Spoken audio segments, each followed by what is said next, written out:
brought to you by Soundlibra.com. You can find a direct link to our full library in the description of this audio, or visit us anytime at Soundlibra.com.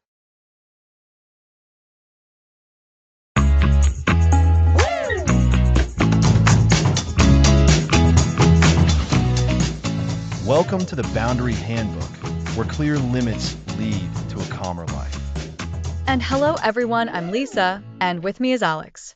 Before we jump in, just a quick heads up that while we're exploring mental well-being and personal growth today, this podcast isn't a substitute for professional medical or mental health advice, so please consult with a qualified professional for your specific needs. That's an important note. In this series, we're going to dive deep into a topic that touches every aspect of our lives: boundaries. So many of us feel overwhelmed, drained, or even resentful. And often, the root cause isn't a lack of talent or effort, but a lack of clear, healthy boundaries. This podcast is all about empowering you to build those boundaries. It sounds so important, Alex. But before we get into the nitty-gritty, can you help us understand what we actually mean when we talk about boundaries? It sounds like just saying no, but I suspect it's much more nuanced than that. You're absolutely right. Boundaries are not just about saying no, though that can be a part of it. Think of boundaries as personal guiding principles or limits that define what you are willing to accept from others and what you are willing to give. They are essential for protecting your physical, emotional, mental, and spiritual well-being. They're like the invisible fences that delineate your personal space and your inner world from the outside. Invisible fences. I like that analogy. So, it's about self-respect then? About acknowledging our own needs? Exactly. At its core, setting boundaries is an act of self-care and self-respect. It's about recognizing that you are a valuable individual with your own needs, feelings, and limits. When we don't have boundaries or when they are weak, we can easily become overextended, taken advantage of, or feel like we're constantly pleasing others at our own expense. This, in turn, leads to burnout, resentment, and a diminished sense of self-worth. And I think many of us struggle with this. We might worry about disappointing people, about being seen as selfish, or about conflict. It feels like a tightrope walk. It truly does. And that's why this journey is so important. We'll be exploring the why behind boundaries in our next episode, focusing specifically on how they protect your energy and peace. But for today, let's paint a broader picture of what life can look like when boundaries are either absent or present. Imagine a garden. If you don't have fences, whatever animals or weather comes through can trample your plants, eat your vegetables, and ruin your hard work. Your garden, your personal space, is vulnerable. That's a great visual. So, in this garden analogy, what would the animals or harsh weather represent in our lives? They represent the demands, expectations, and intrusions from the outside world. This could be excessive demands from a boss, constant requests from friends or family that drain your energy, or even negative self-talk that erodes your confidence. Without boundaries, these things can constantly invade and damage our inner peace and our sense of self. But when we establish those fences, those boundaries, we create a protected space where our inner garden can flourish. We can nurture our own well-being without constant threat. So, good boundaries allow us to protect our inner resources, our emotional energy, and our time. And I'm guessing this isn't just about protecting ourselves, but also about fostering healthier relationships, right? Absolutely. It might seem counterintuitive, but strong boundaries actually improve our relationships. When you set clear boundaries, you're not pushing people away. You're actually inviting them to connect with you in a more authentic and respectful way.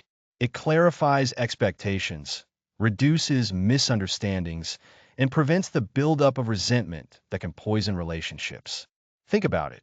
When you're constantly saying yes when you mean no, you're not being truly honest with the other person, and they may not truly know what you're capable of or willing to do. That makes so much sense. It's like building a stronger foundation for connection. So, where do people typically struggle the most when it comes to boundaries? What are common pitfalls we'll be exploring throughout this series? We'll be diving into several key areas: A big one is identifying your boundary blind spots. We often don't even realize where our boundaries are weak or non-existent until we're already feeling overwhelmed. We'll also explore navigating boundaries within different contexts: family, friendships, and the workplace. These are all unique landscapes with their own challenges. And I imagine communicating those boundaries is another huge hurdle. It's one thing to know what you need, and another thing entirely to express it clearly and kindly. Precisely. That's why we'll dedicate an episode to communicating your boundaries. The art of the no. We'll cover practical strategies for saying no effectively, without guilt or aggression. And speaking of guilt, we'll also tackle the common feelings of guilt and fear that often arise when we try to set or edit boundaries. It's a very real emotional experience for many people. It sounds like we're going to cover all the bases. What about the modern challenges, like our digital lives? That seems like a whole new frontier for boundary setting. It is. In episode 10, we'll be looking at digital boundaries, protecting your online space. This is crucial in today's connected world, where work and personal life can easily bleed into one another through our devices. We'll also touch on more advanced strategies like conflict resolution when boundaries are challenged, and, of course, the ultimate goal: living a boundary-rich life, integration, and ongoing practice. Wow, Alex, this is truly comprehensive. For anyone listening who's perhaps feeling a bit lost or overwhelmed in their relationships, or even just feeling a general sense of being drained, this series sounds like exactly what they need. It's about reclaiming your space, your energy, and your peace. That's the ultimate aim, Lisa. Boundaries aren't about building walls to isolate yourself. They're about creating healthy structures that allow you to engage with the world more fully, more authentically, and with much greater peace. They empower you to live a life that's aligned with your values and your needs, rather than one dictated by the expectations and demands of others. So, to recap for our listeners today, we've introduced the concept of boundaries as personal guiding principles that define what we'll accept. They are essential for protecting our physical, emotional, and mental well-being, much like fences protect a garden. Setting healthy boundaries is an act of self-respect. It not only safeguards our inner peace but also fosters stronger, more authentic relationships by clarifying expectations and reducing resentment. Over this series, we'll explore identifying blind spots, navigating boundaries in family, friendships, and work, communicating effectively, managing guilt, enforcing limits, and even protecting our digital lives. In summary, boundaries are not about exclusion, but about inclusion, including your own needs and well-being in your life. They are the foundation for a clearer, calmer, and more fulfilling existence. Remember, building strong boundaries is a skill, and like any skill, it takes practice and understanding. We're here to guide you every step of the way. Absolutely. We're so excited to embark on this journey with you all. Next episode, we're diving into the crucial why behind boundaries, exploring how they are vital for protecting your energy and preserving your peace.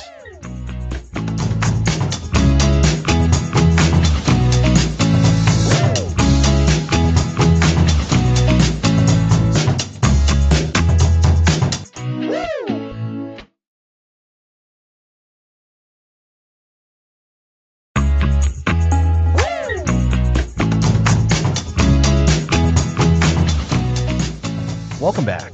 Last time, we introduced boundaries as essential for a calmer life. Now, we're diving deep into the why. That's right, Alex. We set the stage, and now we're going to talk about the heart of the matter: the impact boundaries have on our personal energy and our peace of mind. It's easy to think of boundaries as saying no to others, but it's really about saying yes to ourselves. Exactly, Lisa. Think of yourself as a battery. Every interaction, every request, every demand on your time and energy is like a little drain on that battery. When you have clear boundaries, you're essentially protecting your battery from excessive draining. You're deciding where and how your energy is spent. So, if we don't have boundaries, our energy gets depleted. What does that look like in real life? I imagine many of us can relate to feeling completely exhausted, as if we've run a marathon every day. That exhaustion is a huge sign. It's often called burnout. When we consistently say yes when we mean no, or allow others to overstep our personal limits, we're essentially running on empty. This leads to resentment because deep down, we know we're giving more than we're able to sustain. And that resentment erodes our peace. It's like a constant low grade hum of frustration. That makes so much sense. It's not just about feeling tired, it's about feeling depleted emotionally and mentally too. You might feel resentful towards the people who you feel are taking too much from you, even if they don't realize it. Precisely. And this often stems from a misunderstanding of self worth. Many people feel that in order to be liked, to be valuable, they have to constantly give and say yes. They believe that setting a boundary is selfish or that it means they don't care about others. Oh, I can definitely see how that thought process can trap people. If you believe your worth is tied to your people pleasing, then any attempt to create space for yourself feels like a direct threat to your value. Exactly. But the truth is, setting boundaries is an act of self respect. It's a declaration that your time, your energy, your emotions, and your well being are valuable. When you protect these things, you're not being selfish, you're being responsible. You're ensuring you have enough to give authentically and that you're not sacrificing your own needs for the sake of others' demands. So, it's less about building walls to keep people out and more about building a well-defined space for yourself where you can recharge and thrive. You're not telling people they can't come in at all, but rather that they enter with respect for your designated space. That's a fantastic analogy, Lisa. Imagine your life is a garden. Boundaries are the fences that protect your prize-winning roses from being trampled. They aren't meant to make the garden unusable. They're meant to ensure the most precious parts of your garden can flourish. Without fences, any animal or passerby could wander through and damage your delicate plants. And those delicate plants are our emotional and mental energy, our peace, and our sense of self. When they're constantly being trampled by other people's demands or expectations, we can't possibly grow or feel good. Exactly. And this lack of boundaries impacts more than just our stress levels.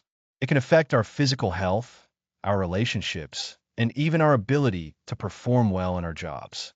When you're constantly depleted, you can't be your best self in any area of your life. So, to recap what we've discussed so far, setting boundaries is not about being mean or selfish. It's about protecting your energy, which is like your personal battery. Unaddressed boundaries lead to burnout, resentment, and a loss of peace. And the act of setting boundaries is really an act of self respect, recognizing your own worth. That's a perfect summary, Lisa. Boundaries are the foundation for maintaining your internal equilibrium. They allow you to navigate the world with more intention and less reaction. When you're clear about your limits, you're less likely to be blindsided by requests that drain you. You can proactively manage your energy.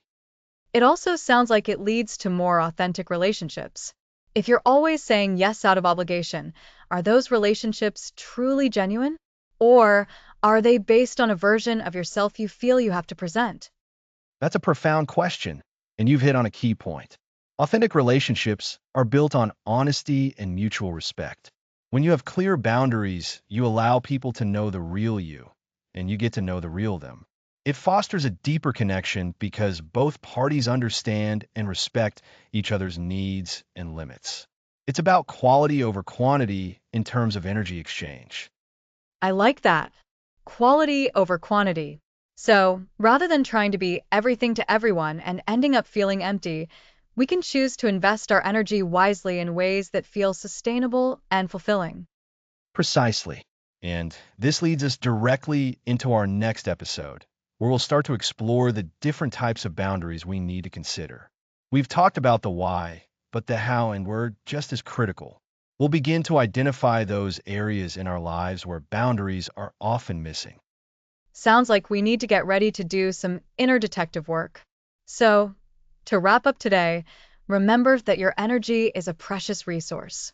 Establishing boundaries is how you guard that resource, ensuring you have enough for yourself and enough to give genuinely to others. It's about valuing yourself and, in turn, teaching others how to value you. Well said. This isn't just about avoiding stress. It's about creating a life where you feel more in control, more at peace, and more authentically you. Next episode, identifying your boundary blind spots.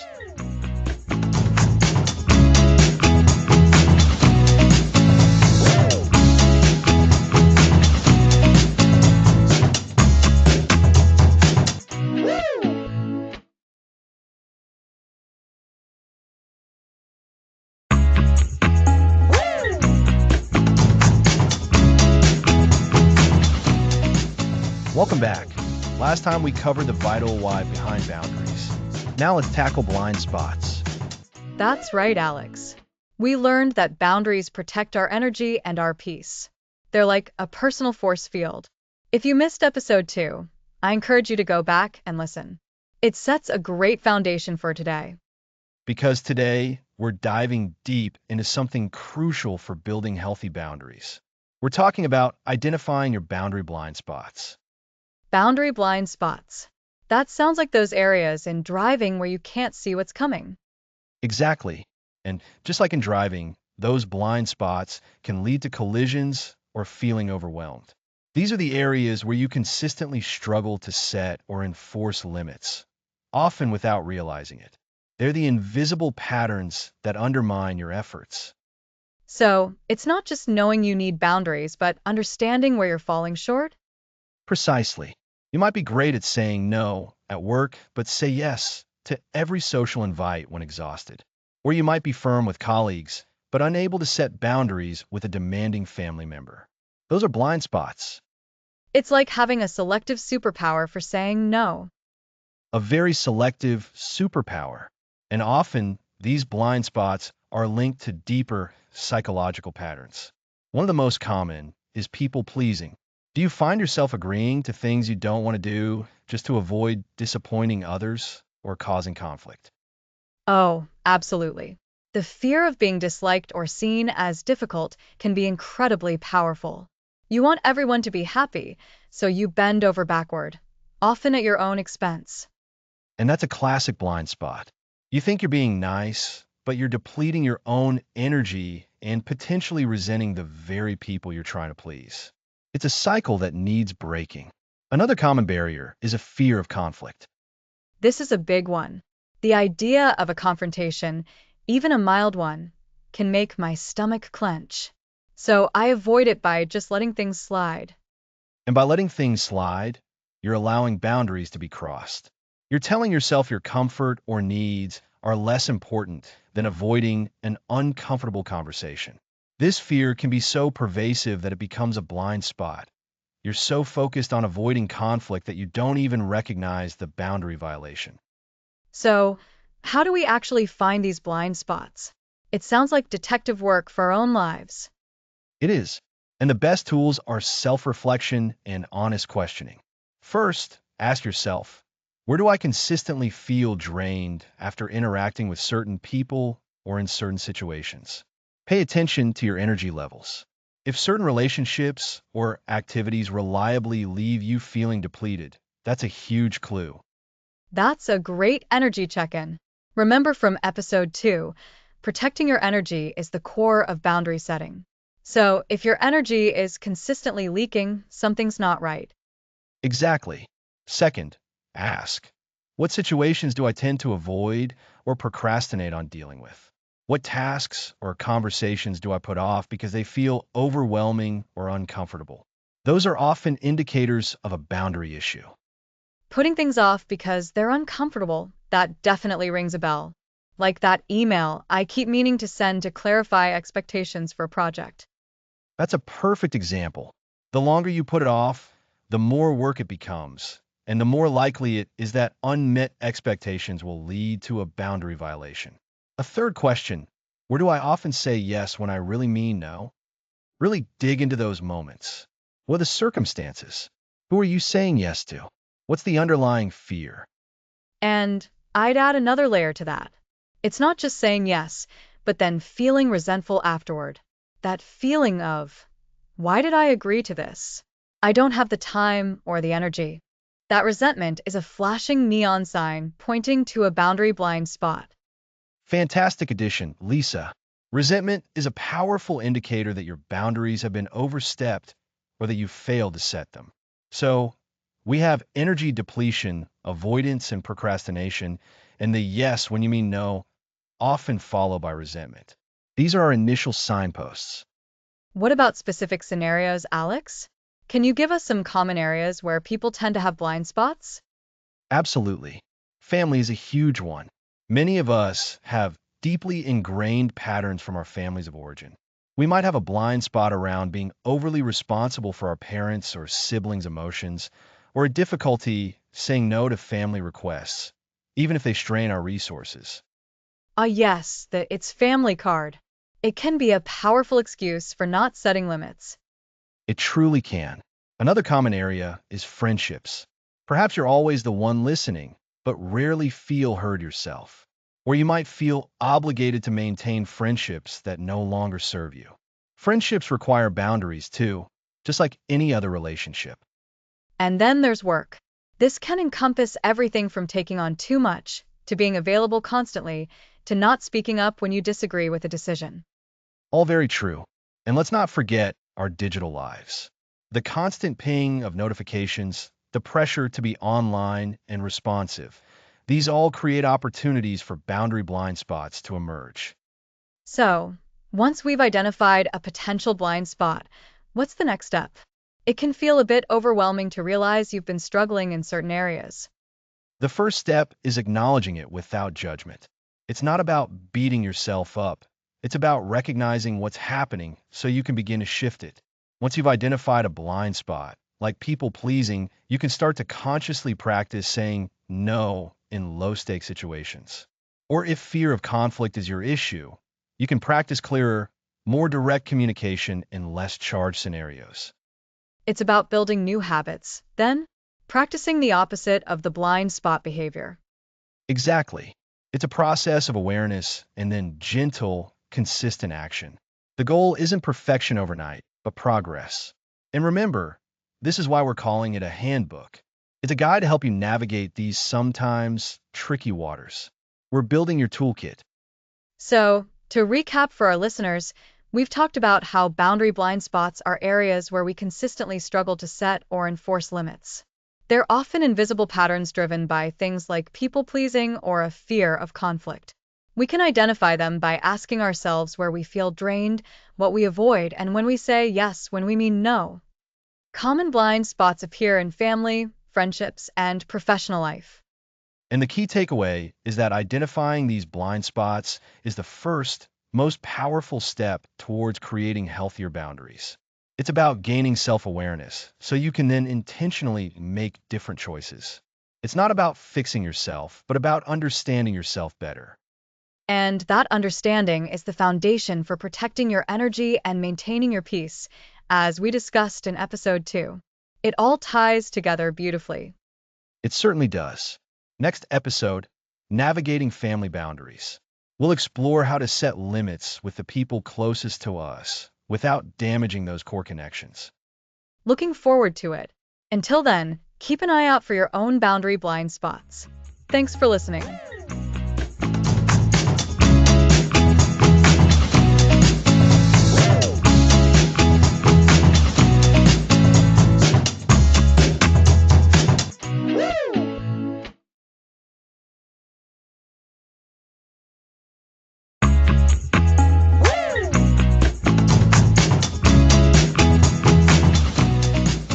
Welcome back to the Boundary Handbook. Last time, we dove deep into identifying your boundary blind spots. Exactly, Alex. So, if episode 3 was about self-awareness, what's on the agenda for episode 4? Today, we're tackling one of the most significant areas where boundaries are tested: family. Our families are our core connections, the people we've known the longest. And because of that history, setting boundaries within those relationships often feels the hardest. It really does. There's so much history, obligation, and love tangled up. It can feel selfish or disloyal to even think about setting a boundary with family. Precisely. And that's why understanding the unique dynamics of family boundaries is so crucial. We aren't just talking about saying no to a friend or a colleague. We're often navigating ingrained patterns, generational expectations, and strong emotional ties. So, what are some of those common challenges we face with family boundaries? One of the biggest is parental expectations.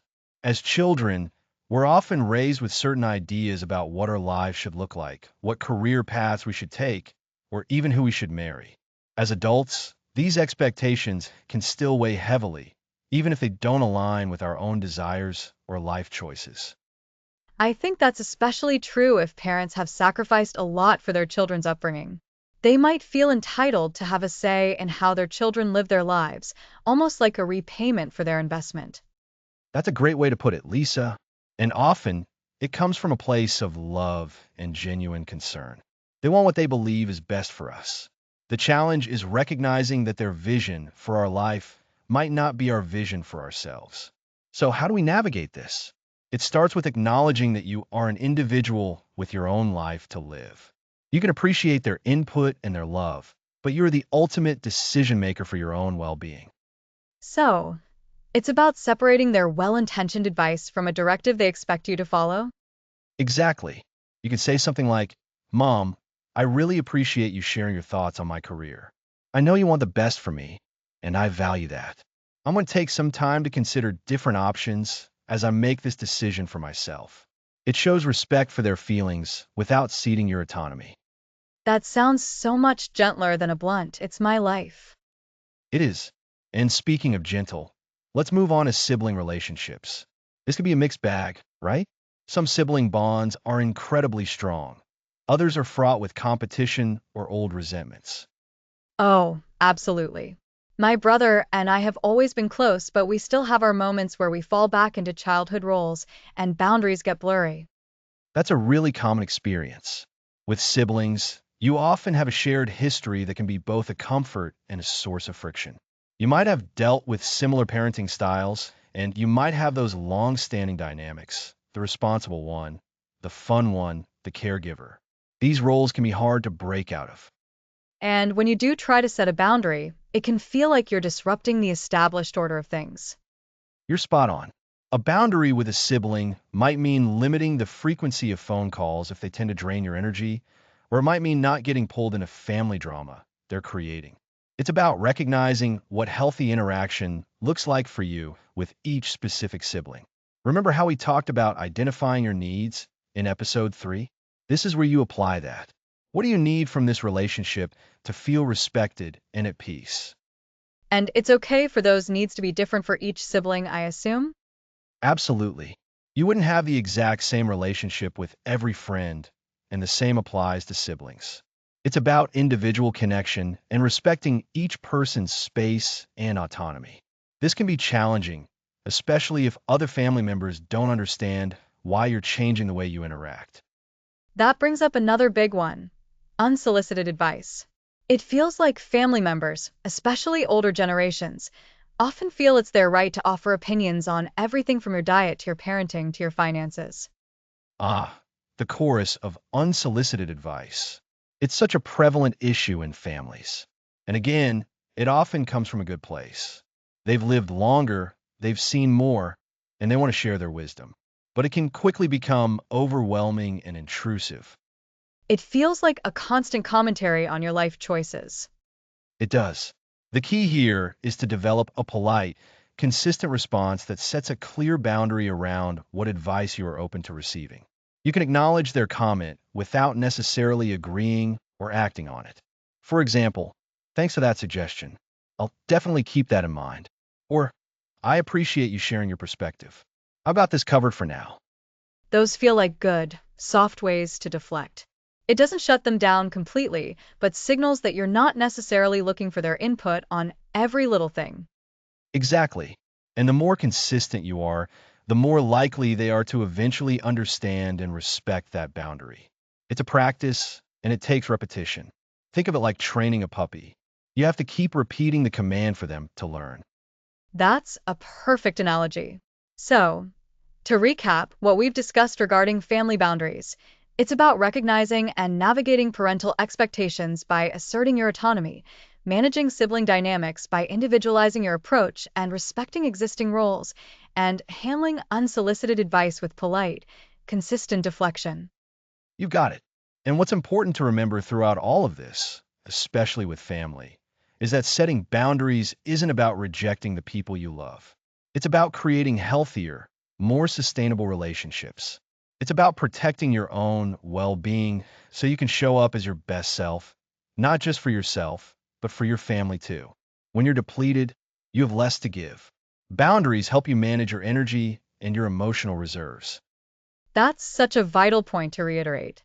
It's not about building walls, but about building bridges that are well maintained and allow for healthy exchange, not just constant giving. Precisely. And this groundwork of understanding family dynamics is essential because it often informs how we approach our friendships. So, be sure to join us next time as we explore nurturing healthy connections in friendships. Next episode, Boundaries in Friendship, Nurturing Healthy Connections.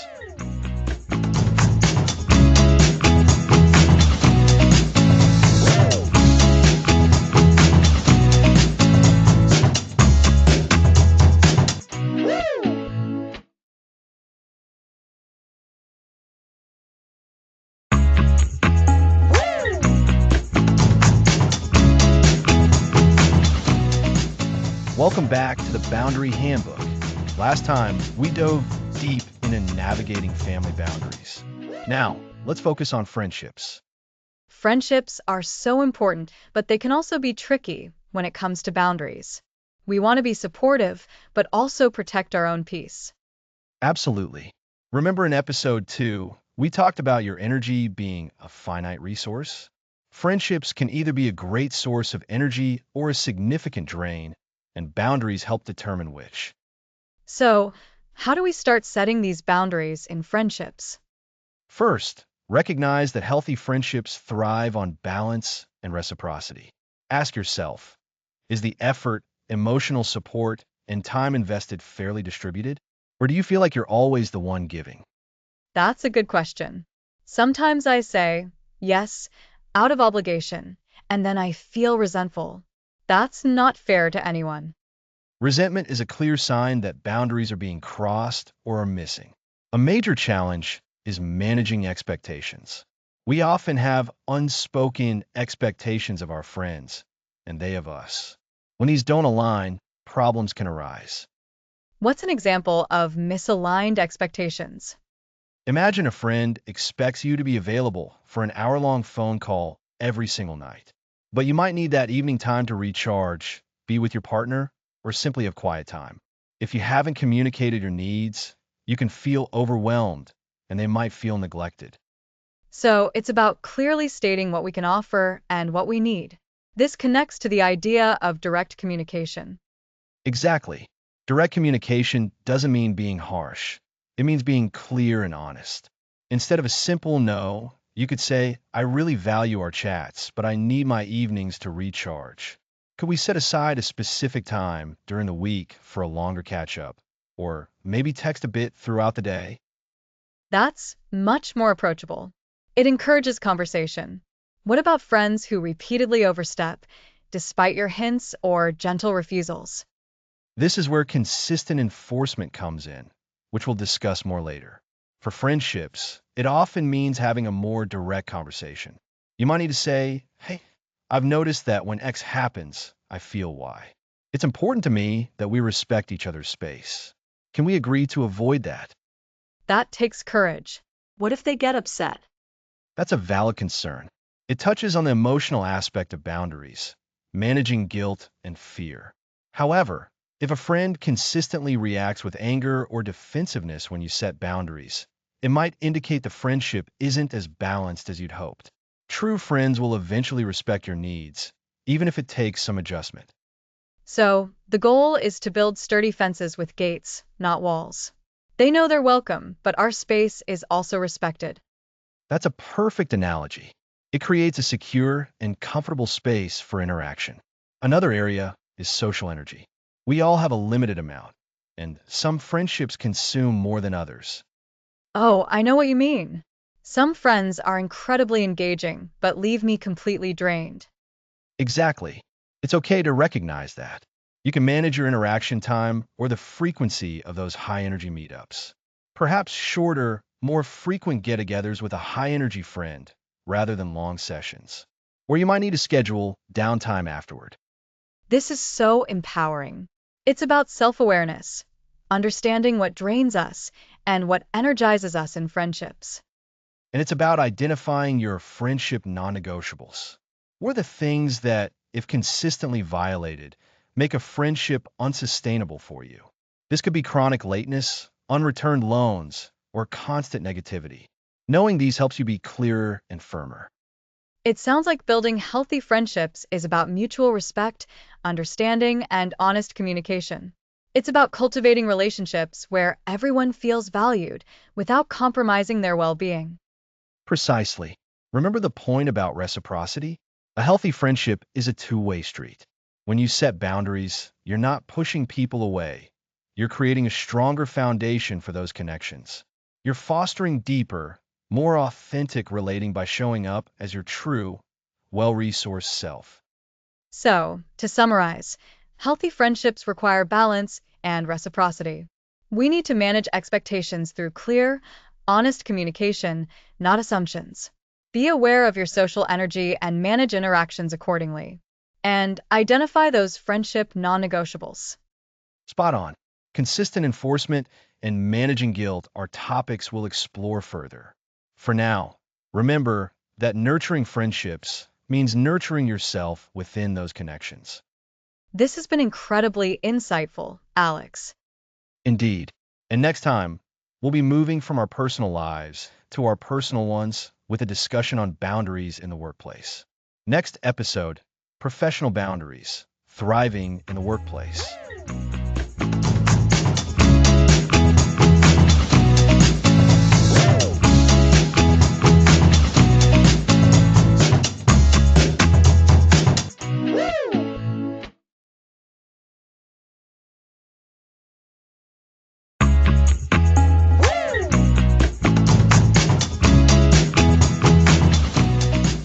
Welcome back. Last time, we explored setting boundaries in friendships. Today, we're diving into the workplace. Absolutely, Alex. The workplace can be a challenging space for boundaries. So much of our lives are spent there, and it's easy for work and personal lives to blur. That's right, Lisa. Remember in episode 2, we discussed the fundamental why behind boundaries? It's all about protecting your energy and maintaining your peace.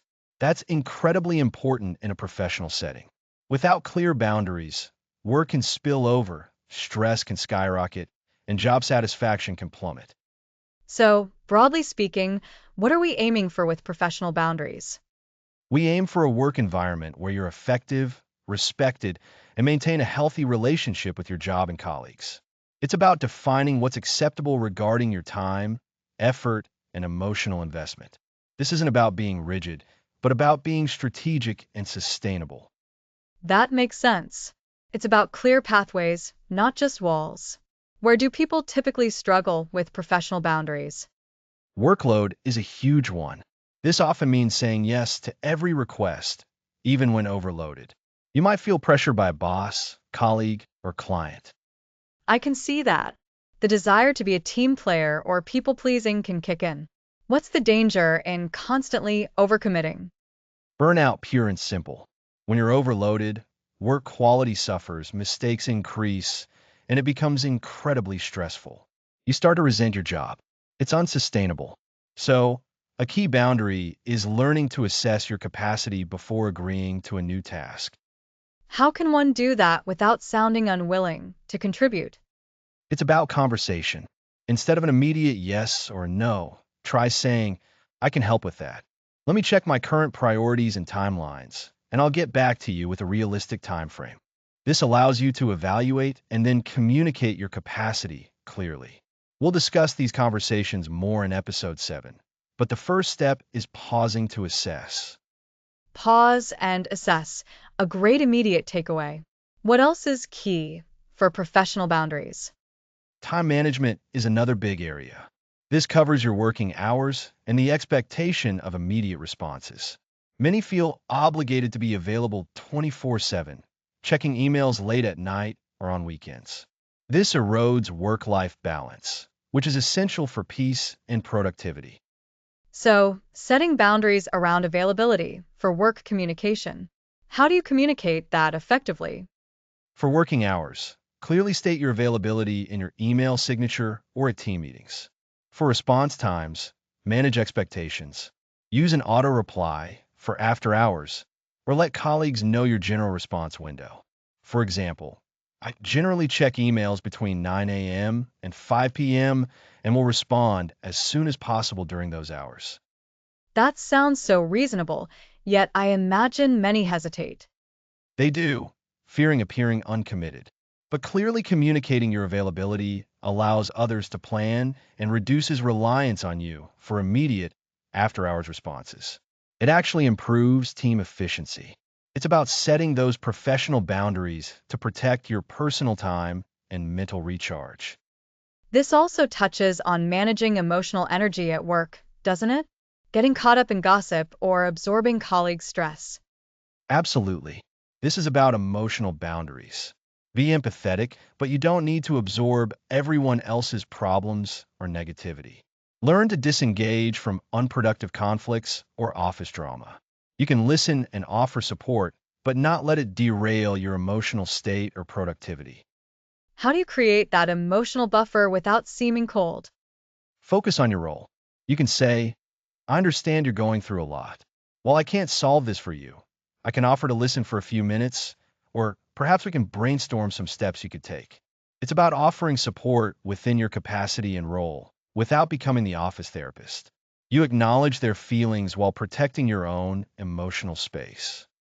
It's like applying the principles from family and friendships to a new context with some nuances. Exactly. And boundaries with bosses and clients have specific approaches. With a boss, it's about managing expectations for workload and role. With clients, it's about defining the scope of work and your availability. What if a client expects calls at any hour outside your stated times? Clear communication from the start is key. When onboarding a client, outline your working hours and preferred communication methods. If an unexpected request comes outside those hours, respond with, "Thank you for reaching out. I'm currently offline, but we'll address this first thing tomorrow morning." Or establish a protocol for emergencies. So, proactive communication is the foundation for all these professional boundaries. It truly is. And it's not a one-time thing. Professional boundaries need revisiting and reinforcing. Situations change, roles evolve, and new pressures emerge. Consistency is key. Remember what we'll discuss in episode 9. Consistency is vital. And this ties back to episode 2's why. Protecting your energy and peace. With strong professional boundaries, you're less likely to feel drained. You can leave work at work, allowing yourself to rest and recharge. Precisely. And this sets you up for more effective communication. When you've practiced setting boundaries around your time and availability, it will be easier to apply those skills when we discuss the art of communicating your no in episode 7. You'll already understand what you're protecting. So, to recap, professional boundaries define what's acceptable at work to protect your energy, time, and emotional well-being. Key areas are managing workload by assessing capacity, setting clear expectations for working hours and response times, and establishing emotional boundaries. Proactive communication and consistency are vital, especially with bosses and clients. Excellent summary, Lisa. By implementing these boundaries, you benefit yourself and contribute to a more respectful, effective work environment for everyone.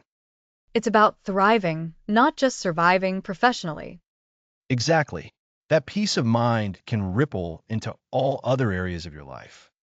Next episode, we tackle the important skill of communicating your boundaries, focusing on the art of the no.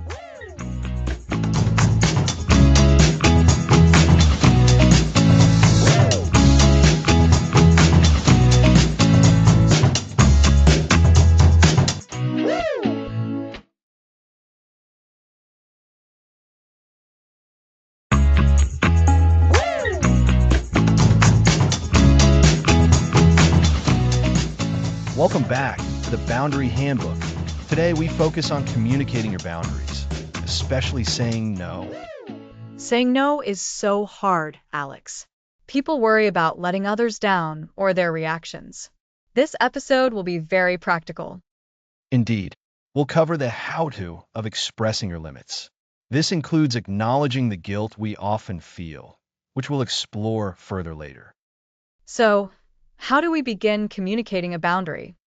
First, be clear on your own boundary. You must know your limits before you can express them. Does the wording matter? Like, I can't versus I don't want it? Yes, wording is key, and this is where assertive communication comes in. Assertiveness is direct, honest, and respectful, while avoiding passivity or aggression. Tell us more about assertive communication when saying no. Passive communication avoids saying no, leading to resentment. Aggressive communication can be demanding or demeaning. Assertive communication uses I statements. Instead of you always ask too much, say, I'm feeling overwhelmed and don't have the capacity for more tasks. I'm feeling overwhelmed and I don't have the capacity. That sounds much calmer and focuses on your experience. Exactly. It states your current reality. Imagine your personal battery is low. Saying, I don't have the capacity means it needs to recharge, not that you're scolding someone. That's a great analogy. It feels less like rejection. But what if they push back? That's when guilt appears. That's common, often from fear of disappointing others. The art of the firm but kind no is important. A simple, thank you for thinking of me, but I won't be able to help is often enough. Thank you for thinking of me, but I won't be able to help. Clear and polite. If they persist, use the broken record technique. Calmly repeat your boundary. For example, I understand you need help, but as I mentioned, I can't take it on right now. The broken record. It requires patience, but seems effective. You're not engaging with persuasion. Precisely. Maintain your position without defensiveness. Sometimes, you can offer an alternative if appropriate and you're willing. I can't lead this project, but I could offer guidance in our next meeting. That shows you're willing to contribute differently. It's about finding that balance. It is. You aren't responsible for others' reactions. Your responsibility is clear communication and upholding your boundaries. Firmness is clarity and consistency. Kindness is delivery. Think of a strong fence with a welcoming gate. We've covered saying no. What about listening when someone else sets a boundary? Boundary setting is a two-way street. Active listening is crucial. When someone shares a boundary, truly listen without interrupting or preparing your defense. Reflect what you've heard. So if I understand correctly, you need quiet time after work and aren't available for calls then? That validates their feelings and ensures understanding. It's like double-checking your map. Exactly. Acknowledge it. Even if you don't agree, say, I hear you, or thank you for telling me. And this is where guilt can arise for the boundary setter, fearing they're undermining their own boundary. Yes, it's delicate. Acknowledge their feelings without backtracking. If they say, I'm disappointed you can't make it, respond with, I understand you're disappointed, and I'm sorry to miss out too, but I won't be able to attend. You validate their emotion, but hold your decision. So, communicating boundaries effectively means clarity, I statements, consistency, and active listening. Plus, kindness and firmness. A great summary. To recap, be clear on your limits. Use assertive I statements for your needs. For no, be direct and polite, using the broken record if needed. Offer alternatives only if willing. When others set boundaries, actively listen and acknowledge their feelings respectfully. Your goal is to express your needs while respecting others. It's empowering to know we can communicate our needs and maintain healthy relationships. It takes practice, but the rewards of control over your time and energy are immense. As you mentioned, guilt and fear are common. I'm looking forward to our next episode on managing those emotions.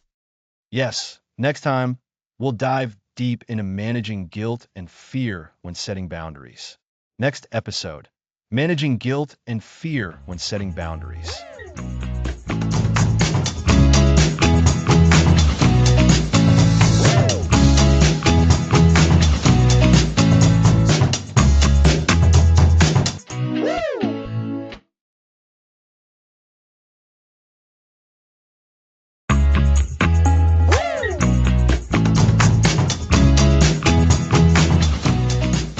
Welcome back. Last time, we dove deep into the art of saying no and communicating your needs clearly. Right, Alex. We learned that clear communication is the foundation. But what happens when, even after we've communicated our boundaries, a wave of guilt or fear washes over us? That's what we're tackling today, managing those tricky emotions that can make boundary setting feel almost impossible. Exactly, Lisa. It's a common experience. You've set a boundary, you know it's the right thing to do for your well-being, but then that little voice in your head starts whispering, am I being selfish? What will they think of me? Will they get angry? This is where the real emotional work comes in. It's like after you've built a beautiful, sturdy wall, you suddenly feel bad for putting it up. You start questioning if the wall was even necessary. That's a great analogy. And that feeling of guilt is often rooted in deeply ingrained beliefs about what it means to be a good person. For many of us, being a good person has been synonymous with always saying yes, always putting others first, and avoiding conflict at all costs. So, when we set a boundary, it feels like we're betraying those deeply held beliefs. So, the first step is understanding why we feel guilty. It's not necessarily because we've actually done something wrong, but because our internal programming is shouting at us. And that feeling of guilt is often rooted in deeply ingrained beliefs about what it means to be a good person. For many of us, being a good person has been synonymous with always saying yes, always putting others first, and avoiding conflict at all costs. So, when we set a boundary, it feels like we're betraying those deeply held beliefs. So, the first step is understanding why we feel guilty. It's not necessarily because we've actually done something wrong, but because our internal programming is shouting at us. Precisely. We need to reframe our understanding of guilt. Instead of seeing guilt as a signal that we've made a mistake, we can learn to see it as a signal that we're learning to prioritize ourselves, which is a sign of growth, not selfishness. Think of it this way. If you're on an airplane, they tell you to put on your own oxygen mask before helping others. Why? Because if you can't breathe, you can't help anyone else. That's a powerful reminder. Prioritizing your own needs isn't selfish. It's essential for your own functioning and your ability to show up authentically for others. Absolutely. So, how do we actively combat this guilt? One effective strategy is positive self-talk, or rather, reframing negative self-talk. When that guilt pops up, instead of agreeing with it, challenge it. Ask yourself, is this thought based on fact, or is it an old belief running on autopilot? So, if the thought is, I'm a terrible friend because I said no to that extra favor, we could reframe it to something like, I am a good friend. I am also a person with my own limits, and respecting those limits allows me to be a present and engaged friend when I can be. Exactly. You're validating your own experience and affirming your worth independent of your availability to others. Another technique is to focus on the positive outcomes of setting your boundary. Remember why you set it in the first place. Was it to protect your energy? To have more time for yourself? To reduce stress? Remind yourself of those benefits. That's like looking at the sunshine after the rain. The rain was uncomfortable, but the sunshine that follows is the reward. A perfect way to put it. Now let's talk about fear. Fear often accompanies guilt. Fear of rejection, fear of disappointment, fear of conflict, fear of being disliked. These fears can be paralyzing. One way to approach this is through what's called exposure therapy in a gentle, personal way. Start small. Practice setting a boundary in a low-stakes situation. Like what? Maybe declining a small social invitation where you don't feel obligated or saying no to a minor request from a friend. Notice how you feel during and after. Most of the time, the catastrophic outcomes we fear don't materialize. The world doesn't end. The person usually accepts your no with grace, or if they don't, you've now experienced that and know you can handle it. So, it's about chipping away at the imagined monsters by facing them in small, manageable doses. Precisely. And when you do encounter resistance or a negative reaction, remember that their reaction is a reflection of their issues, not necessarily a judgment on you. This is a really important concept. You are not responsible for other people's emotions or how they choose to process your boundary. You are only responsible for communicating your own needs clearly and respectfully. That distinction is huge. It's easy to get caught up in trying to manage everyone else's feelings, which is an impossible and draining task. It is. Another powerful tool against fear is building your confidence. And confidence in boundary setting comes from practice and from noticing the positive impact it has on your life. As you consistently set and maintain your boundaries, you'll start to feel more in control, more respected, and more at peace. This growing sense of empowerment is the antidote to fear. So, to recap for our listeners, guilt often stems from old beliefs about being good and comes up when we set boundaries because it feels like we're doing something wrong. We can combat guilt by reframing it as self-care and growth, and by challenging negative self-talk with positive affirmations. That's right. And fear of rejection, conflict, or being disliked, can be managed by starting with small, low-stakes boundary settings to build confidence. We also learned that we are not responsible for other people's reactions, and that consistent practice builds resilience and empowerment, which are the best defenses against fear. It really does feel like a muscle we need to train. The more we use it, the stronger it gets, and the less daunting it becomes. Absolutely. And remember, this is a journey. There will be days when guilt and fear feel stronger than others. Be patient and compassionate with yourself. Celebrate the small victories. Every time you honor your needs, you're reinforcing a healthier way of living. So, even when it's hard, even when our brains are screaming at us to back down, we can choose to hold our ground, knowing that we're doing so out of self-respect and a commitment to our own well-being. Exactly. And by managing these emotional hurdles, we pave the way for more effective boundary enforcement. Next episode, enforcing your boundaries. Consistency is key. Excellent. So, don't miss our next episode where we'll talk all about enforcing your boundaries. It's going to be a vital step in our boundary building journey.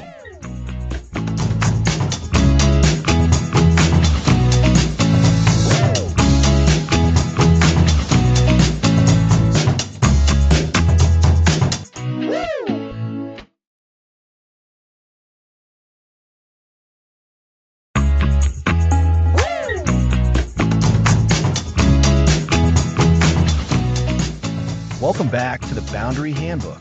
Today, we're talking about enforcing your boundaries. Setting boundaries is essential, but what happens when those boundaries are tested or crossed? That's where enforcement comes in. It's the follow-through that transforms a boundary from a wish into a reality. Exactly, Lisa. Think of it like building a fence.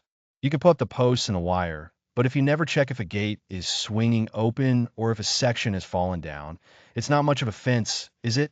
Enforcement is about maintaining that protective barrier for your energy and peace. That makes sense. So, enforcement isn't about being aggressive or punitive, but about being firm and consistent. It's about showing yourself and others that your limits matter. Precisely. And it often involves revisiting the communication skills we discussed earlier.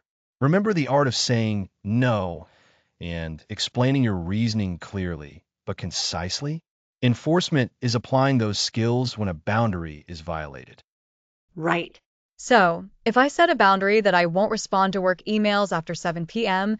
and a colleague emails me at 7:30 p.m., enforcement means not responding to that email until the next morning. It's not about sending an angry message, but about acting in accordance with the boundary I've set. That's a perfect example, Lisa.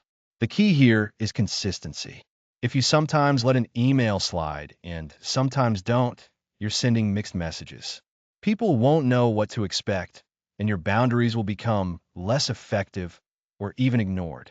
Consistency is what builds trust in your limits. It's like training a pet. If you allow them on the couch sometimes and not others, they get confused. But if the rule is always no couch, they learn to respect that. A great analogy.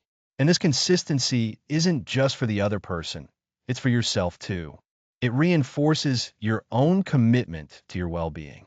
Many times, when our boundaries are crossed, we might feel that familiar guilt or fear we discussed before.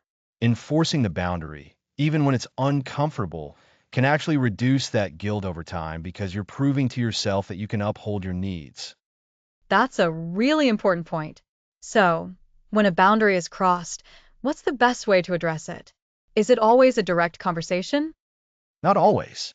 The method depends on the situation, the severity of the violation, and your relationship with the person. For minor or accidental crossings, a gentle reminder might suffice. For example, if a friend texts you a lengthy, unsolicited piece of advice when you've set a boundary about seeking first to be heard, you could gently say, I appreciate your advice, but right now, I just need to vent a little. Can we talk about your thoughts later? So, a polite redirection that reaffirms the boundary. Exactly. If the boundary is repeatedly crossed, or if the violation is more significant, then a more direct conversation is necessary. This is where you might need to be firmer. You could say something like, Hey Alex, I've noticed that my request for no work emails after 7 p.m. hasn't been fully respected. I need that time to decompress. Can we talk about how to ensure this boundary is consistently honored going forward? That's clear, firm, and also invites collaboration rather than pure confrontation. It's about problem solving together. Yes, and it's important to focus on the behavior, not the person. You're addressing the action of crossing the boundary, not attacking their character. This keeps the conversation constructive. What if the person becomes defensive or argues about the boundary? That's where things can get tough, and the temptation to back down is strong. This is precisely where consistency is your superpower. If someone challenges your boundary, you don't need to get into a lengthy debate or justify your needs extensively. You can calmly restate your boundary. For instance, if someone pushes back on your need for personal space after a long day, you can say, I understand you want to chat, but I'm really needing some quiet time right now. I can connect with you later. So, you're not engaging with their arguments, but holding your ground with a simple reiteration of your limit. It's like a polite, firm shield. Precisely. And remember, you have the right to enforce your boundaries. You are not responsible for others' reactions to your healthy limits. That's a key takeaway from our discussion on managing those internal feelings of guilt or fear. When you feel that discomfort, bring yourself back to the fact that this boundary is essential for your well-being. It sounds like there are different levels of enforcement, from gentle reminders to more direct conversations. How do you decide which approach to take? It often comes down to a few factors: the history of the boundary with that person, the severity of the violation, and your relationship dynamics. For a new boundary or a minor slip-up, a softer approach is usually best. For recurring issues or significant breaches, you'll need to be more direct. It's also about assessing how much energy you have for the conversation. Sometimes a simple, firm no is enough, and you don't owe a lengthy explanation. So, if someone repeatedly ignores your boundary about not oversharing personal information in a group setting, you might choose to be more direct. Perhaps you'd say, I'm not comfortable sharing that level of detail about my personal life in this setting. I need to keep some things private. Exactly. And if the behavior continues, you might need to consider consequences, which is another aspect of enforcement. Consequences aren't punishments. They're natural outcomes of boundary violations. For example, if a friend consistently disrespects your boundaries regarding punctuality, a consequence might be that you start planning events knowing they'll be late, or perhaps you simply choose not to invite them to events where punctuality is critical.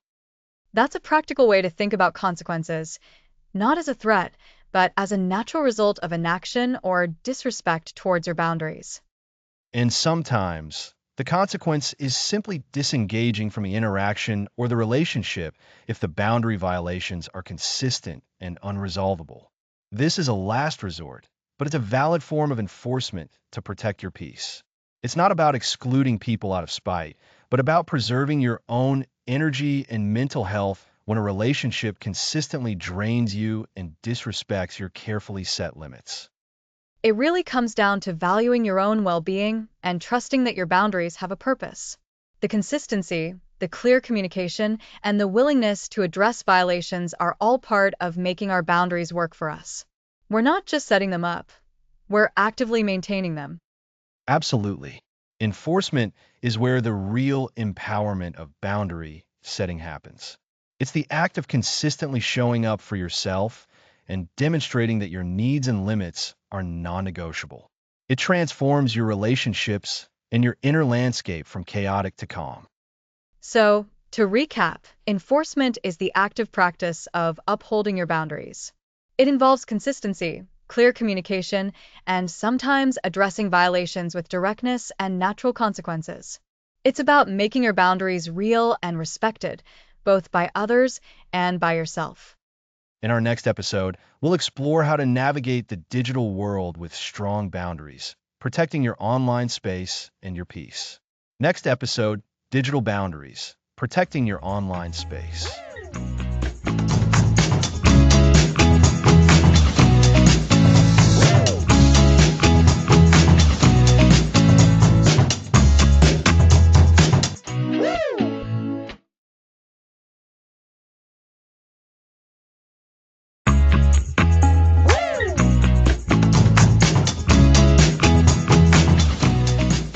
Welcome back to the Boundary Handbook.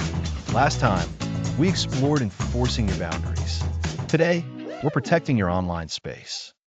Our phones and computers feel like extensions of ourselves, Alex. It's easy to feel constantly connected, which can drain our energy, just like we discussed in episode 2. So, how do we manage our digital lives without letting them overwhelm us? It's a great question, Lisa. Digital boundaries are as vital as in-person ones. Think of your online world like your home. You wouldn't let just anyone disrupt your peace. We need clear limits on how we use technology and how it uses us, protecting our time and mental space from constant intrusion. That analogy helps. I think many of us feel we must be available online all the time. So, what are some practical steps to build these digital defenses? Let's start with social media. We often get lost in scrolling, comparing, or feeling obligated to respond to everything. The first step is awareness. How does social media make you feel? Is it energizing or draining? If it's draining, set boundaries. Unfollow accounts that don't serve you, mute notifications for certain apps, or designate specific times for social media use, preventing it from taking over your entire day. Muting notifications is a game changer. I used to check every ping. Now I only allow essential alerts, creating quiet zones for my mind. And that comparison trap you mentioned is huge. Social media is often a curated highlight reel. It's easy to forget that. Exactly. And that links back to energy management from episode 2. If social media consistently drains your energy, it needs strict boundaries. Email is another key area. For many, email feels like an urgent, always on demand. We need to shift that mindset. You don't need to answer every email the moment it arrives. Try setting specific times to check and respond to emails, maybe just 2 or 3 times a day. Turn off email notifications entirely if they disrupt your focus. That feels both liberating and a bit scary. What about work emails bleeding into personal time? That's a very common struggle. Absolutely. This is where professional and digital boundaries intersect. If your workplace allows, set clear expectations about your working hours and when you're not available for non-urgent communication. You can communicate that you'll respond to emails within 24 business hours. You might also create separate email accounts for work and personal use, or use features to schedule emails to send during business hours. It's about clearly defining your availability and respecting your own downtime. So, it's giving ourselves permission to disconnect. We talked in episode 7 about the art of saying no and communicating our needs. Does that apply here? It absolutely does. Communicating your digital boundaries is as important as any other personal boundary. If friends or family constantly text or call at all hours, and it's disruptive, you can gently communicate your needs. Something like, hey, I'm going to be putting my phone away after 9 p.m. to unwind. I'll catch up with you tomorrow. It's not about being rude. It's about setting expectations. That sounds much more manageable than just ignoring messages. It's proactive communication. What about the constant connectivity itself? the feeling that you should always be online and accessible. That's a powerful societal pressure. To combat it, consider digital detoxes or tech-free zones. This could be an evening each week where no one uses screens, or designating areas in your home, like the bedroom, as screen-free zones to improve sleep quality. Even short breaks, like stepping away from your device for a few minutes every hour, can make a big difference. Remember, our brains need downtime to process and recharge. Think of it like a mini vacation for your mind, happening regularly throughout the day. And this also helps protect our relationships, doesn't it? When we're glued to our phones, we're not truly present with the people around us. Precisely. Being present is a boundary in itself, a boundary of attention. When you're with your family or friends, try to put your phone away or keep it on silent and out of sight. This communicates that your loved ones are your priority in that moment. It's about creating intentional moments of connection without digital distractions. So, to recap these key digital boundary strategies, first, become aware of how technology impacts your energy and mood. Second, manage social media by curating your feed and setting usage times. Third, establish set times for checking emails and turn off disruptive notifications. Fourth, communicate your availability, especially when work emails intrude on personal time. And fifth, create tech-free zones or times for digital detoxing and true presence. Did I get it? That's a fantastic summary, Lisa.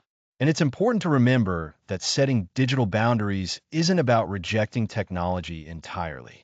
It's about using it intentionally and in a way that serves us rather than controls us. It's about reclaiming our time, our focus, and our peace in an increasingly connected world. This connects strongly to the communication skills from episode 7 and the energy management we touched upon in episode 2. When we set these digital limits, we are effectively protecting our personal energy reserves. It truly is about conscious choices. Instead of letting our devices dictate our time and attention, we decide how and when we engage. It's empowering. And that empowerment is exactly what we're aiming for with the Boundary Handbook. By understanding and implementing these digital boundaries, you're taking another significant step towards a calmer, more balanced life. In our next episode, episode 11, we're going to delve into advanced boundary strategies, focusing on conflict resolution and navigating those really difficult conversations when boundaries are tested. Ooh, that sounds like essential listening. It certainly is. Join us, then, as we continue to build your ultimate boundary handbook.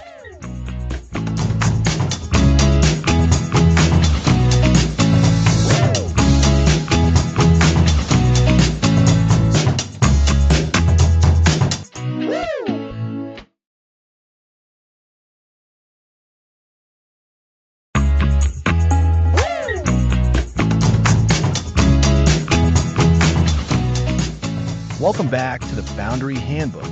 Protecting your digital space was our last topic.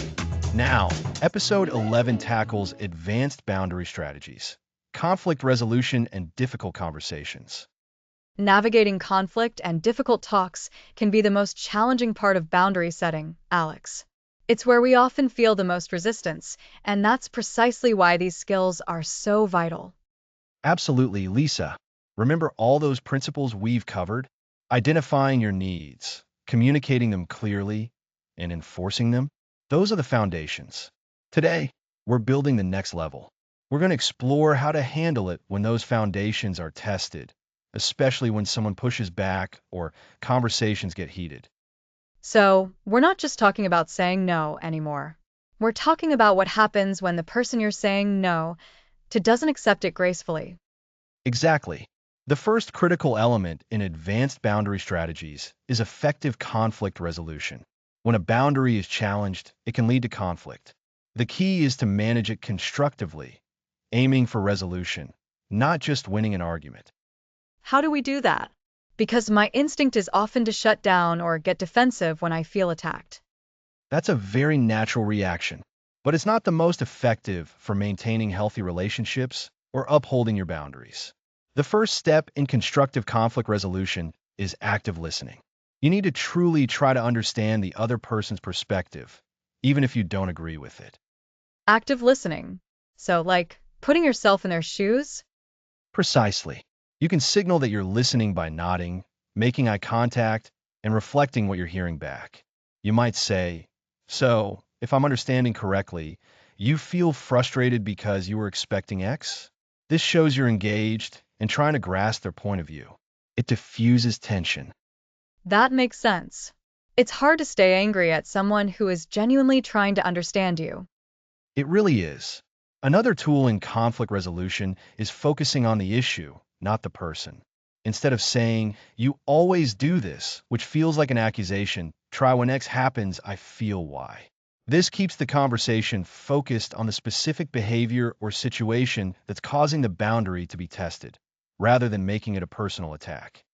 That's a great distinction. It's like separating the behavior from the person's character. Exactly. And this leads us directly into the second major part of today's discussion, managing difficult conversations. These are conversations where you know there might be resistance, disagreement, or strong emotions. These are the conversations where you need to clearly communicate or reinforce a boundary. These are the ones that give me the most anxiety, like telling a family member you can't attend every single event, or telling a colleague you're not taking on their extra work. Those are perfect examples. When you're approaching a difficult conversation, preparation is key. Be clear on what you want to achieve. What is the boundary you need to set or reinforce? What is the outcome you're hoping for? Having this clarity helps you stay on track when emotions might start to run high. So know your why and your what before you even open your mouth. Precisely.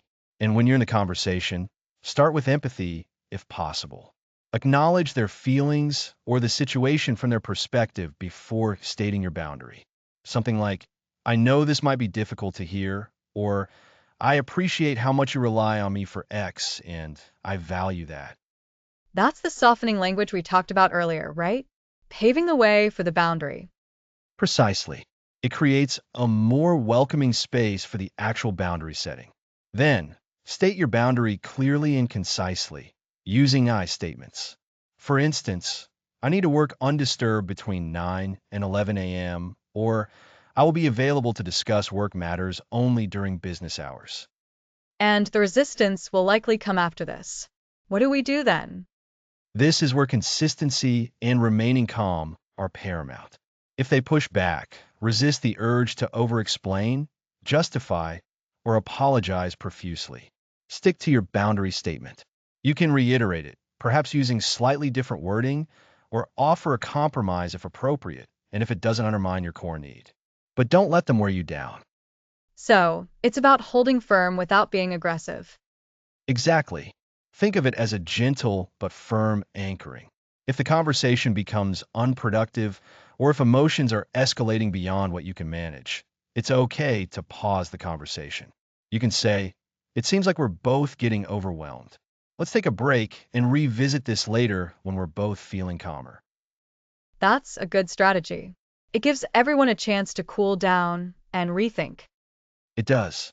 And it also models a healthy way of managing difficult emotions and conversations. Remember, setting and maintaining boundaries, especially in the face of conflict or resistance, is a skill that gets stronger with practice. Each time you navigate one of these conversations, you learn something new. So, to recap this segment on advanced strategies, for conflict resolution, we're focusing on active listening, understanding the other person's perspective, and focusing on the issue rather than the person. That's right. And for difficult conversations, we prepare by knowing our goal, start with empathy, state our boundary clearly with I statements, and remain consistent and calm when met with resistance. And importantly, we recognize when to pause a conversation if it becomes unproductive. It all ties back to those core principles we've been discussing throughout the series. It's about honoring your needs while also respecting the relationship as much as possible. This isn't about creating walls.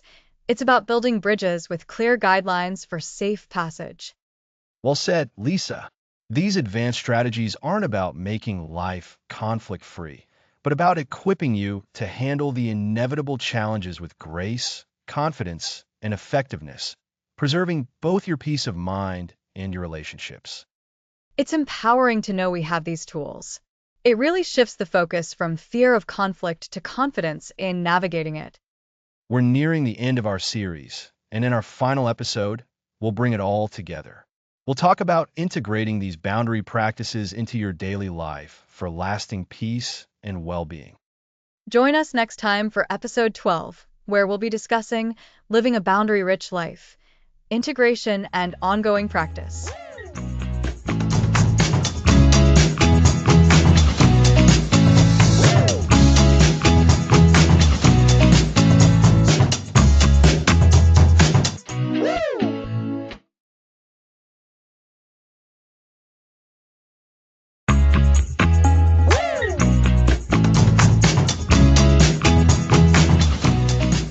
It's hard to believe we're already at the end of our series. Over the past 11 episodes, we've explored so many facets of setting and maintaining healthy boundaries. We started by understanding why boundaries are so crucial for our energy and inner peace, looking at how they act as the essential guardians of our well-being. Remember how we talked about boundaries not being walls to keep people out, but rather fences to define our space and protect what's important to us? That's right, Alex. And it's not just about protecting ourselves, it's also about allowing healthier relationships to flourish. We then dove deep into identifying our own boundary blind spots, those areas where we might unconsciously be letting our boundaries slip. Recognizing those patterns, like people pleasing or fear of conflict, was the first step towards change. Absolutely, Lisa. And from there, we navigated the unique challenges of different relationship spheres. We looked at family boundaries, the foundational connections that often require the most delicate understanding. Then we moved to friendships, exploring how to nurture those vital links while still maintaining our personal space. And of course, we dedicated a whole episode to professional boundaries, which are so critical for thriving in our careers without burning out. Those were incredibly practical episodes. I know I learned so much about the art of communicating boundaries, especially how to say no clearly and kindly without unnecessary apologies. That episode on managing guilt and fear was also a game changer for many listeners, I'm sure. It's so common to feel that twinge of guilt when we start prioritizing ourselves. It really is. But then we reinforce the idea that consistency is key. Enforcing our boundaries isn't about being rigid or aggressive. It's about showing ourselves and others that we value our limits. And in our digital age, we couldn't skip over digital boundaries, learning to protect our online space and mental energy from constant demands. That's a really important point, Alex. And episode 11 on advanced strategies really brought it all together. We discussed conflict resolution and how to handle those difficult conversations that inevitably arise when boundaries are tested. It truly felt like we were arming listeners with a full toolkit for boundary work. And now, here we are at episode 12, the culmination of all that learning. This episode is all about integration and ongoing practice. It's not just about knowing how to set boundaries, but about making it a natural, ingrained part of your daily life. Think of it like building a muscle. You don't just go to the gym once and expect to be strong. You have to keep exercising, keep practicing. So, how do we make this ongoing practice a reality? What does a boundary-rich life look like day to day? The first step in integration is to consistently revisit your why. Why are boundaries important to you? Is it to have more energy for creative projects? To be a more present parent or partner? To feel less resentful? Connecting to that core motivation will fuel your commitment, especially when it feels challenging. When you feel that urge to overcommit or say yes when you mean no, take a breath and remember your why. That makes sense. It's like having your personal boundary mission statement.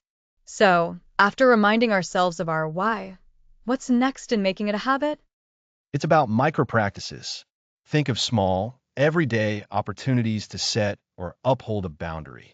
This could be as simple as deciding to only check emails during specific work hours or letting a friend know you can only chat for 20 minutes. These small wins build confidence and reinforce the habit. They're like small affirmations of your commitment to yourself. We're not talking about grand pronouncements every time, but consistent, smaller actions. I can see how those smaller actions would accumulate.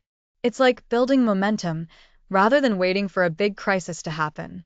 What about when those difficult conversations do arise, even with our advanced skills?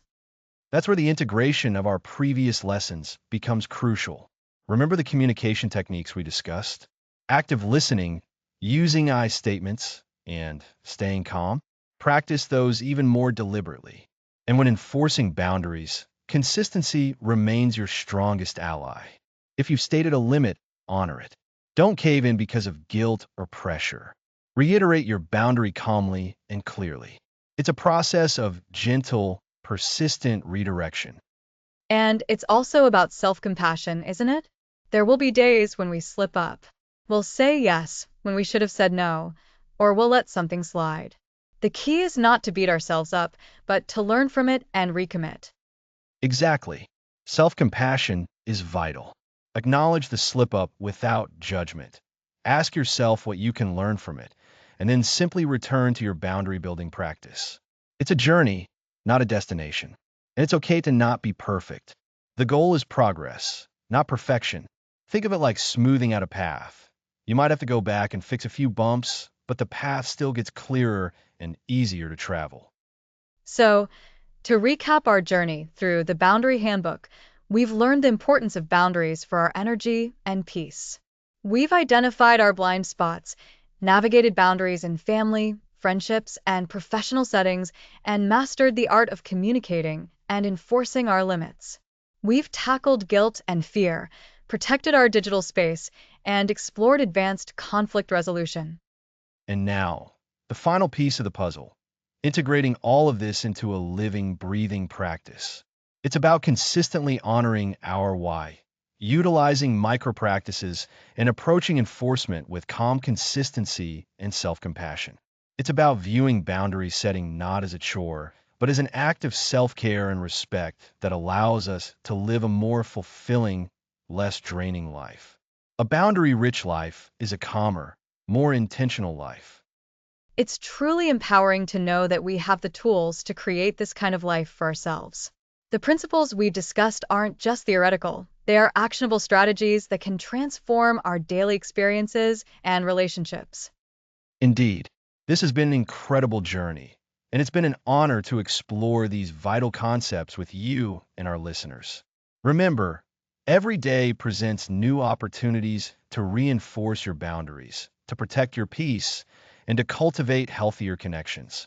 Keep practicing, keep learning, and most importantly, keep respecting yourselves. Thank you for joining us on this journey through the Boundary Handbook. We hope you feel more equipped and inspired than ever to build and maintain the boundaries that serve you best. Thanks for listening to the series.